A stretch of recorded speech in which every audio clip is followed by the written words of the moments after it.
Welcome back to my channel, everyone. Well, I really hope you are doing great, keeping a sound health, and of course preparing for your Diwali days. Well, all the best wishes for Diwali in advance to you all. Well, today I'm back with another fresh chapter from your book Footprints, and today we will start with chapter 12, that is Government Services, another chapter from Civics. Well, the word government is no longer new to you, isn't it? You have read about its different levels, you have read about its different branches. By now you know what are the different responsibilities that are performed by the different governments, like what are the duties of the central government, state government, as well as the local self-government. So today we will see what are the essential services that are rendered by the government, because in a huge country like India, if we take the reference of India, like in every country they have their separate government, they have their own mode of functioning. But if I take the context of India, if I try to give you an example from our country, then we will see that there are huge responsibilities that the government performs while controlling a huge country like India, right? So today we will see what are the different important activities that our government usually performs. Okay, if we categorize or if we try to define the government service, it is nothing but the services that the government provides for the welfare of its people are called the government services. So, in government services, what all comes? It encompasses or it covers maintaining law and order, very important. Secondly, healthcare, education, and banking services. So, these are the four broad categories under which we can segregate or classify the government services. Okay, there are a number of organizations in our country such as police, banks, post offices, hospitals, fire brigade, and so on, that help us in different ways to lead a comfortable life. Many of these organizations are run by the government. The government has separate departments that look after these organizations, right? Suppose I need to send any gift to my colleagues or to my cousins for Diwali, I'll go to the Indian Post, right? Or there are several other private organizations who also send the different things.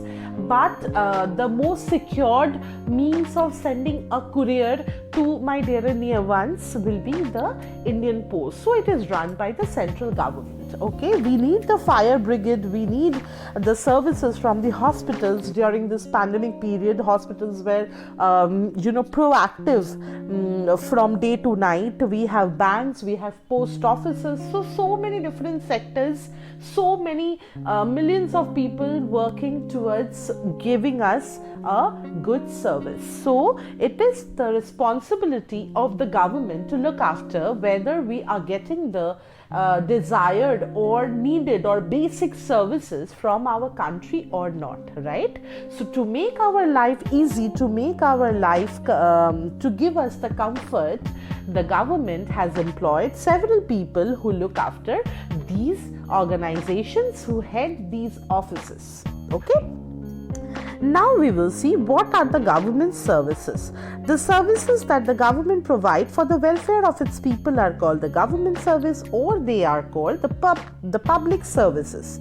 These include requirements of citizens such as clean water, electricity, healthcare, protection against crime, the maintenance of law and order, and so on. These services are used by every citizen in a country, living in a country.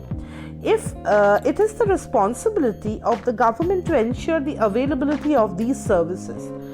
So what are these services? To lead a comfortable life, we need clean water, we need electricity, healthcare, protection against crime.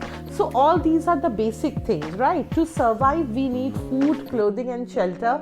But beyond that, when we start living in a country, we start living in a society, these are the essential things that we require on a day-to-day basis. Without water we can't go, we cannot do any of our work. Without electricity we cannot think of anything else. Without supply of fresh water or maintenance of law and order, okay, there is no theft in the society. If everybody is peaceful, is living peacefully, then there is of course a very good maintenance of law and order. So all these are the basic things for which we actually take the help of the government, or the government ensure these particular things, right? So first we are coming to maintaining law and order. The government is responsible for the safety and security of its people. Every citizen must be protected against all kinds of danger. They must obey the laws. It is the duty of the police to enforce the laws of the land so that people can enjoy their rights. The police thus maintain law and order in the country. They protect public property. You can register a complaint in a police station in case theft or to report any kind of crime. Police stations are located in different areas or every city or town. So when we were doing, or when we were reading about the different branches of the government, we have seen that there are 3 different branches: legislature, executive and judiciary. So there we have read that legislature is responsible for forming the different laws, right? Similarly, executive is responsible for seeing whether these laws are obeyed or not. If a traffic light has been blown red, then you need to stop your car. If you do not, then you will be fined. You have committed a crime, right? So there are separate laws for separate countries. We need to abide them because we are the citizens. There are certain duties and responsibilities of us towards our country. You have read that also, isn't it? We should protect our public properties, we should maintain, we should conserve our environment. Everything comes under our fundamental duties towards our country. So whether we are doing it or not, it will be looked after by the police that are being employed, the police force that are being employed by the government, okay?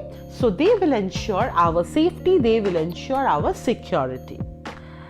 Now, apart from the police, at the time of the war, our defense force, the army, the navy and the air force, the 3 major pillars, protect the nations, protect the interest of the country, especially on the borders. We all know during the time of peace, our defense force protect our country from any possible threat or disaster.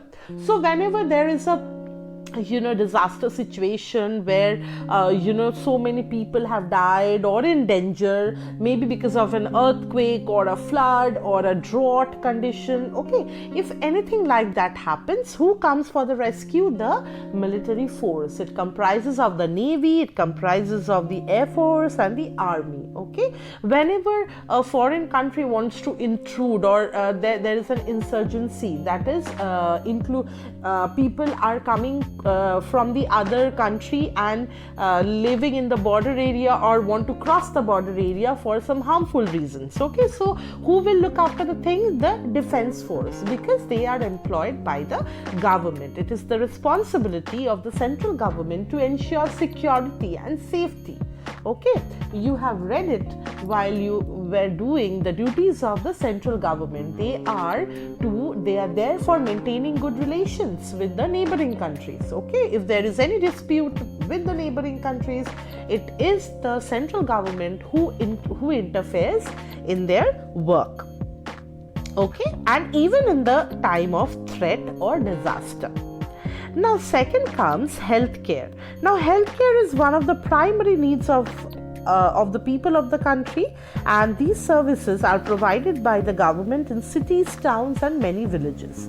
The government also sets up dispensaries in remote areas. Special health camps are regularly organized to make people aware of the facilities being offered by the government. The doctors in these camps tell people about hygiene, personal hygiene and healthy habits, and how they can prevent certain diseases. Free medical checkups are done and medicines are distributed in these camps. Now, it is needless to say that what the doctors of our country have done for us during this pandemic, right? So we know already that healthcare, how beneficial it is for us, and how it turned out to be, how these doctors turned out to be supermen while it was a crisis situation. So these doctors, again, they go to the remote villages, they set up free camps. Okay, all are being subsidized, or all are being arranged by the central government, so that the poor people are also getting benefited as much as the affluent people, or the people who have money in their hands. Okay, so the rich and the poor, both the sections of the society, to give equal amount of service, or the equal quality of service to these to these two extremes of the society. The government ensures, or the central government, they ensure proper diagnosis of the disease. That is why they they actually send these doctors who actually give good advices, and they try to help the poor as much as possible. Okay, well, I would like to stop here today, and I would request you to go through till healthcare services that are provided by the government,